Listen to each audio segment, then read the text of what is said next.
সাংবাদিক বৈঠকে বিজেপি, নজর রাখবো সরাসরি। ভবানীপুর বিধানসভার নির্বাচনী প্রচারে ছিলেন।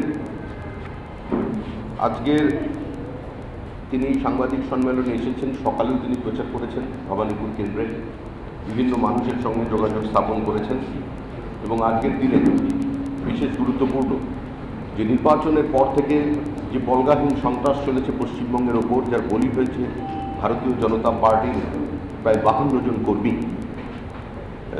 সে সম্পর্কে তাদের সেই শহীদ পরিবারের কয়েকজন আজকে আমাদের এখানে উপস্থিত হয়েছেন। তারা সৌমিত্রীর সঙ্গে দেখা করবার জন্য এসেছেন। এখানে উপস্থিত আছেন অভিজিৎ সরকারের ভাই শ্রী বিশ্বজিৎ সরকার, তার ভাগ্যহীনা মা শ্রীমতী মাধবী সরকার, আমাদের মানুষ সাহা মগরাহাট পশ্চিম কেন্দ্রে ভারতীয় জনতা পার্টির প্রার্থী ছিলেন। তার স্ত্রী প্রীতি সাহা এবং তার প্রথম কন্যা শ্রী স্বাতী সাহা আজকে আমাদের এই সম্বিত পাত্রজির প্রেস কনফারেন্সে উপস্থিত হয়েছেন। এখন আপনাদের সামনে পশ্চিমবঙ্গের ভোট পরবর্তী হিংসা এবং সার্বিক রাজ্যের আইন শৃঙ্খলার পরিস্থিতি নিয়ে বক্তব্য রাখছেন সেই সম্বিত পাত্র।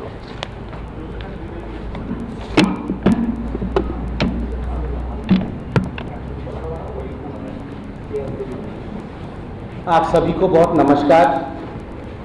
सम्मानित मंच, वैसे आज मैं बहुत व्यथित और दुखी हूँ।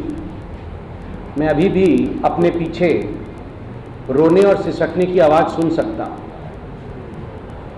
ये साधारण विषय नहीं। इतने कार्यकर्ताओं का बलिदान, इतने कार्यकर्ताओं का मारा जाना, इतने माओं का कोख उजड़ जाना, न जाने कितने सुहागनों का मांग उजड़ जाना, ये साधारण विषय नहीं, ये लोकतंत्र की हत्या है। ऐसे में आज ये प्रेस कॉन्फ्रेंस हो रहा है, बहुत दुख होता है। मैं अधिक नहीं कहूँगा, मगर जो भी कहूँगा दिल से कहूँगा। बंधुगण, यूँ तो मैं भवानीपुर में जो बाई इलेक्शन उप निर्वाचन हो रहे हैं उसके लिए आया था। भारतीय जनता पार्टी की तरफ से हमारी बहन प्रियंका टेबरीवाल जी लड़ रही हैं और टीएमसी की तरफ से वर्तमान मुख्यमंत्री जो नंदीग्राम से हार गई, और अभी हाईकोर्ट ने भी कुछ सख्त टिप्पणियां किया है। एक कॉन्स्टिट्यूशनल क्राइसिस के विषय में बात यहाँ के मुख्य सचिव, चीफ सेक्रेटरी कर रहे थे, उनको भी आड़े हाथ हाईकोर्ट ने लिया है। तो प्रियंका टेबरीवाल और ममता बनर्जी जी के बीच जो चुनाव हो रहा है, उस चुनाव के दृष्टिकोण से मैं आया था। मगर अभिजीत सरकार की माता, उनके भाई और मानस शाह की धर्मपत्नी और उनकी बेटी से मिलने के बाद मुझे लगता है ये चुनाव का विषय नहीं, ये मनुष्यत्व का विषय। This is a matter of a humanitarian crisis. मुझे लगता है आज राजनीति को छोड़ करके बहुत सारे ऐसे विषयों पर हमें चर्चा करनी चाहिए, पूरी संवेदना के साथ चर्चा करनी चाहिए। जिस प्रकार से लोगों की बलि चढ़ाई गई,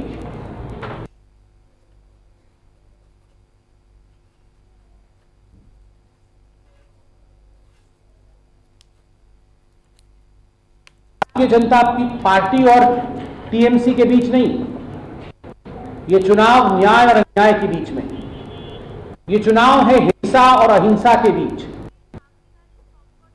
सत्य के बीच। और बंधुगण, मैं बंगाल की जनता से कहना चाहता हूं, ये कोई फिल्मी डायलॉग नहीं, ये हमारे दिल की आवाज की पुकार है। हम हजारों चुनाव जीत सकते हैं, हम सरकार बना सकते हैं, हम मुख्यमंत्री भी बन सकते हैं, मगर आप मेरे पीछे देखिए, जो मां रो रही है, जो भाई करहा रहा है, क्या हम उस मां और उस भाई के आंसू और उनके दुख के बुनियाद के ऊपर मुख्यमंत्री बन सकते हैं? क्या किसी के आंसू के ऊपर सरकार चलाना ये पुण्य का काम है? भगवान के घर में देर है, मां दुर्गा के घर में देर है अंधेर नहीं। ये जो आंसू हमारे पीछे बह रहे हैं, इन आंसुओं का हिसाब होगा, आज नहीं तो कल होगा, जरूर होगा। मैं ममता जी के ऊपर कोई अटैक नहीं करना चाहता, क्योंकि आज मैं राजनीतिक मूड में नहीं, ये राजनीतिक मंच भी नहीं। हो सकता है कि सांसद अर्जुन जी मेरे बगल में बैठे हो सकता है बाकी सांसदगण भी मेरे साथ बैठे हो, मगर आखिरकार हम मनुष्य भी तो हैं, हम पत्थर तो नहीं हैं। मैं ममता जी के ऊपर अटैक तो नहीं करना चाहता, मगर मैं हाथ जोड़ के पूछना चाहता हूं, आप तो मां माटी मानुष कहती है ममता जी, क्या यही मां है? मेरे पीछे जो मां बैठी हुई है, मैं कल भी देखा था, मैंने टीवी चैनल के माध्यम से देखा, जब हमारे केंद्रीय मंत्री हरदीप सिंह पुरी उनके घर पे पहुंचे तो बिलख बिलख कर ये मां रो रही थी। आज भी जब से मैं आया हूं इस ऑफिस में, मैं देख रहा हूं कि अभिजीत सरकार की मां रोए जा रही। और अभी अभिजीत सरकार के भाई ने मुझे एक वीडियो दिखाया, मैं उनसे कहूंगा कि आप मेरे इस प्रेस कॉन्फ्रेंस के बाद वो वीडियो और वो जो तस्वीर है अभिजीत सरकार